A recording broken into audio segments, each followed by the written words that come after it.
تو موسیٰ نے ان کے لیے بکریوں کو پانی پلا دیا، پھر سائے کی طرف چلے گئے اور کہنے لگے کہ پروردگار، میں اس کا محتاج ہوں کہ تو مجھ پر اپنی نعمت نازل فرمائے۔ تھوڑی دیر کے بعد ان میں سے ایک عورت جو شرماتی اور لجاتی چلی آتی تھی موسیٰ کے پاس آئی، کہنے لگی کہ تم کو میرے والد بلاتے ہیں کہ تم نے جو ہمارے لیے پانی پلایا تھا اس کی تم کو اجرت دیں۔ پھر جب وہ ان کے پاس آئے اور ان سے اپنا ماجرا بیان کیا تو انہوں نے کہا کہ کچھ خوف نہ کرو، تم ظالم لوگوں سے بچ آئے ہو۔ ایک لڑکی بولی کہ ابا، ان کو نوکر رکھ لیجئے، کیونکہ بہترین نوکر جو آپ رکھیں وہ ہے جو توانا ہو، امانت دار ہو۔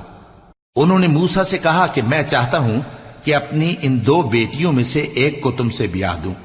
اس عہد پر کہ تم 8 برس میری خدمت کرو، پھر اگر 10 سال پورے کر دو تو وہ تمہاری طرف سے احسان ہوگا، اور میں تم پر تکلیف ڈالنی نہیں چاہتا، تم مجھے انشاءاللہ نیک لوگوں میں پاؤ گے۔